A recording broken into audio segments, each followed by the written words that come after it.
আপনি যখন কনকনে শীতের ভিতরে ঠান্ডা পানিতে উযু করেন, রব বলে ফেরেশতা দেখ।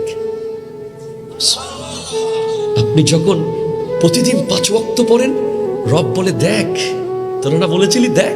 এবার যখন সুন্নাত পড়েন, নফল পড়েন, এবার রব বলে সে তো এতক্ষণ দুনিয়ার সবার সাথে নামাজ পড়েছে, আমি তার সাথে একা দেখা করতে চাই। দেখবেন রাতে 3টা বাজে আপনার ঘুম ভেঙে যাবে, আপনাকে কে যেন ডাকছে, কে যেন আপনার সাথে দেখা করতে চায়।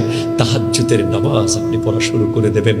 এই সম্পর্ক যদি করতে না পারেন, এ জীবন বৃথা। পৃথিবীর বহু মানুষ আছে একদিন মায়ের পেট থেকে দুনিয়া দেখেছে, শুধু একদিন পরে মারা গেছে। কেউ 1 ঘন্টা পরে মারা গেছে, কেউ 10 দিনের বেশি থাকতে পারে নাই। আপনি 60 বছর ধরে আছেন, আপনি 50 বছর ধরে আছেন, আপনি 30 বছর ধরে আছেন। কেন? উনি চায় যে আপনি ওলি হয়ে মারা যান।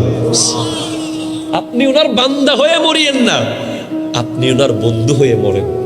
আপনি ওনার কাছে আসেন, ওনার সাথে সম্পর্ক গড়ে তোলেন।